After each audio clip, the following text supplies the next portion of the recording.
तो नमस्कार, प्रणाम, राधे राधे। मैं सूरज मिश्रा आप लोगों के साथ आज आज हम एक बहुत विशेष टॉपिक पे बात करने वाले हैं, जो कि मॉक टेस्ट की वैल्यू क्या होती है हमारे प्रिपरेशन में, उस पे बात करने करेंगे हम। भाइयों, फ़िलहाल अभी मैं प्रेजेंट टाइम में 2-3 एग्ज़ाम की तैयारी साथ में कर रहा हूँ। जैसे कि एसएससी में जितने भी एग्ज़ाम आ रहे हैं जो टेक्निकल बैकग्राउंड से नहीं हैं, वो उसके अलावा जितने भी, जैसे एसएससी, सीजीएल का, सीएचएसएल का, सीपीओ का, अपना ये सारे एग्ज़ाम की मैं तैयारी साथ साथ तो सभी लोग करते हैं, मैं भी कर रहा हूँ फ़िलहाल। और मेरी एज अभी 25 के नीचे ही है, तो मैं 2-3 एग्ज़ाम के लिए और एलिजिबल हूँ। जैसे कि दिल्ली कांस्टेबल का, हेड कांस्टेबल मिनिस्ट्रियल का एंड एडब्ल्यूटीपीओ का, इसमें मैंने फॉर्म फिल कर रखा है। और अभी जो इधर यूपी कांस्टेबल का था 60,244, उसमें मैं ऑलरेडी सिलेक्टेड हूँ। मेरी उसमें रैंक 6074 रैंक थी। और 2024 में मैंने सीपीओ का मेंस तक गया हूँ एंड सीजीएल के मेंस तक मैं गया हूँ। तो मैं एक भली प्रकार से आप लोगों को बता सकता हूँ कि एक मॉक टेस्ट की क्या वैल्यू होती है, क्या अहमियत होती है हमारे सिलेक्शन में। क्योंकि मॉक टेस्ट की वजह से मैंने देखा है कि मैं कहाँ तक पहुँच गया था, उसके बीच बाद में नीचे आया हूँ, मैं ही समझ सकता हूँ। तो मैं उसकी वैल्यू आप लोगों को बहुत अच्छे तरीके से बता सकता हूँ, यदि आप समझना चाहेंगे तो बात यहाँ से स्टार्ट होती है कि मैं सीजीएल 2024 का प्री क्वालिफाई कर गया था, भगवान की कृपा से। कह सकते हैं यार, भगवान की कृपा होती तभी हम कुछ कर सकते हैं, सीधी बात है। पढ़ाई कितना भी करते रहो, एग्ज़ाम टाइम में क्या भी हो सकता है वो तो आप लोग जानते हैं भली प्रकार से। तो जब मैं मेंस देने गया तो मैं कितने मॉक टेस्ट लगा के गया, वो तो भाई बहुत ही कम नंबर में मेरे मॉक टेस्ट थे, जिसकी वजह से मैं मतलब अभी प्रिपरेशन कर रहा हूँ फ़िलहाल। हो जाते तब भी, मतलब टॉप तो नहीं मिलता, फिर भी कुछ कुछ भी मिल जाता तो कम से कम एक बेरोज़गारी का जो दौर था, आलम था, ये ख़त्म हो जाता अपना, कहीं ना कहीं अच्छे पैसे आने लगते। तो ये चीज़ें नहीं हो पाई क्योंकि मैंने मॉक टेस्ट बहुत ही कम दिए थे। आप किसी भी जितने बच्चे मतलब पास हुए होंगे उनके आप मुझसे यही सुनेंगे कि मैं इतना मॉक देता था, ये इस प्लेटफॉर्म पे देता था, इसके बाद ऐसे एनालिसिस करता था। भाई मैंने बिल्कुल भी नहीं किए। मैं प्री में 3 से 4 मॉक टेस्ट केवल देकर गया था, और मेंस में भी मैंने वही गलती करी। प्री तो संयोग से पास हो गया, बट मेंस में मुझे 5 नंबर से रुकना पड़ा। मैं ईडब्ल्यूएस सर्टिफिकेट मतलब कैटेगरी से बिलोंग करता हूँ। ईडब्ल्यूएस मीन्स जनरल ही मान सकते हो। 2-4 लाख रुपए घर पे आ गए तो फिर जनरल में पहुँच गए, नहीं तो लेखपाल की कृपा होगी तो अपना ईडब्ल्यूएस में आ गए। भाई चीज़ें ऐसी चलती रहती हैं इधर। तो हुआ क्यों कि मैं 3 मॉक टेस्ट केवल देकर गया हूँ मेंस के लिए। पहला मॉक टेस्ट मैं जब दिया तो मेरे 275 नंबर थे आउट ऑफ कितना, 390 में से, हाँ। उसके बाद सेकेंड मॉक टेस्ट था मेरा 280 समथिंग गया, एंड थर्ड वाला भी ऐसे गया। मैं एकदम मन से टूट गया था कि मैं क्या ही जाने वाला हूँ मॉक मतलब मेंस का पेपर देने। बट मैं गया, फॉर्चुनेटली वहाँ सब सारे सेक्शन अच्छे हुए।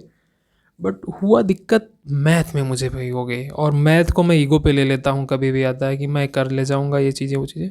एक क्वेश्चन उसमें ऐसा आगे इतना कैलकुलेटिव था वो कि देखने से कोई भी उस पर अड़ जाता कि मैं इसको लगा के ही जाऊँगा। मैं भी वही गलती किया, मैंने भी मतलब अपना उसमें मैंने काफ़ी टाइम दिया, और वो क्वेश्चन मतलब देखने में ऐसा था कि भाई सिंपल ही था, बस उसके जो डेटा थे वो कैलकुलेटिव था। तो उसमें मुझे लगभग 5 मिनट लग गए, और फिर मैंने लास्ट में फिर 5 मिनट गंवाने के बाद उस क्वेश्चन को मैंने छोड़ा। और फिर चीज़ें मतलब जो है, मेरा वो मैथ सेक्शन गड़बड़ हो गया, और मैं 2-3 क्वेश्चन सेलेक्ट करा था कि उसको मैं बाद में करूँगा, जो होता है ना मार्क एंड रिव्यू में। वो क्या हुआ कि जब मैं रास्ते में जा रहा था तो ऐसे चर्चा होने लगी थी अपने लोगों की। तो उसमें कईयों ने बताया कि जो स्टैटिक्स में वाले जो क्वेश्चन आते हैं तो थोड़ा लेंदी होते हैं, तो उसको अपना मार्क्स एंड रिव्यू कर दो, एंड फिर बाद में उसको अपना हम कर लेते हैं। तो मैं भी ऐसे सुना, मैं भी दिमाग में मैं पहले सोच रहा था कि मैं किसी की बातें नहीं मानूंगा। उसके बाद में जब ऐसे हुआ तो अपना मैं उसको मार्क एंड रिव्यू कर दिया। तो मैथ में टाइम कम बचा, और मैं भूल भी गया कि हाँ ये क्वेश्चन करने वाले थे, मैं कर सकता था। क्वेश्चन काफ़ी ईजी था, वो मेरा छूट गया। तो मैथ वाले में ब्लंडर हुआ। रीजनिंग संयोग से अच्छी थी। फिर जो अगला सेक्शन स्टार्ट होता है, रीजनिंग एंड इंग्लिश का स्टार्ट होता है। उसमें अपना पर्याप्त, रीजनिंग नहीं मतलब इंग्लिश एंड जीएस का स्टार्ट होता है, हाँ। तो उसमें काफ़ी पर्याप्त टाइम अपने पास होता है कि हम अच्छे से अपना जो है कर सकते हैं। फिर मुझे पता चल गया था कि भाई मेरा पेपर ख़राब हो गया है, तो मैं कहा भाई बनारस में मेरा सेंटर गया था, भोलेनाथ को याद किया कि अब आप ही जानो, जो हुआ सो हुआ, मैं इधर अटेम्प्ट अच्छे से करूँगा, फिर आप जो देख लेना भगवान। फिर भाई मैं जो है इंग्लिश को अच्छे से किया, मतलब 45 क्वेश्चन आते हैं, मैंने सारे अटेम्प्ट कर दिए। एंड फिर अपना जीएस पे आया, जीएस पर भी मैंने मैक्सिमम अटेम्प्ट किया। और जो उसके बाद अपना कंप्यूटर हुआ, फिर कंप्यूटर पे मैंने दिया। चीज़ें अच्छी गई। फ़िलहाल मैथ ने मुझे गिरा दिया और मैं गिरने वाला था भाई, क्योंकि मैं मॉक टेस्ट नहीं देकर गया था। तो फिर मॉक टेस्ट की वजह से मेरा 2024 में सिलेक्शन नहीं हो पाया। तो मैंने ये अनुभव आप लोगों के साथ शेयर किया हूँ कि जो भी एग्ज़ाम आप फर्दर जितने भी एग्ज़ाम लगे हुए हैं, चाहे कांस्टेबल से लेके यूपीएससी तक सारे एग्ज़ाम, मतलब सभी एग्ज़ामों के लिए मॉक टेस्ट यानी टेस्ट सीरीज़ बहुत ही अनिवार्य सब्जेक्ट है। यदि आप मॉक टेस्ट नहीं देते हैं तो आप सिलेक्शन से एकदम निल समझें अपने आप को। कोई मतलब नहीं है, कोई औचित्य नहीं है आपके पढ़ाई का, सीधी बात है भाई। तो यदि आपको सच में सेलेक्ट होना है, अपने कंधों पे स्टार चाहते हो, चाहे यूपीएसआई के थ्रू, चाहे एसएससी सीजीएल के थ्रू, चाहे किसी भी एग्ज़ाम के थ्रू, तो मॉक टेस्ट से आपको प्रेम करना पड़ेगा, सीधी बात है। तो एकदम दिमाग को बना लो, मेंटेन कर लो कि भाई हमें मॉक टेस्ट देना है, ठीक है। तो इसी के साथ ठीक है भैया, चलते हैं। राधे राधे।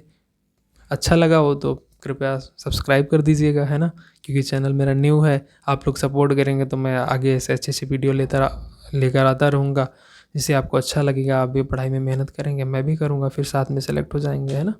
ठीक है, बाय, राधे राधे।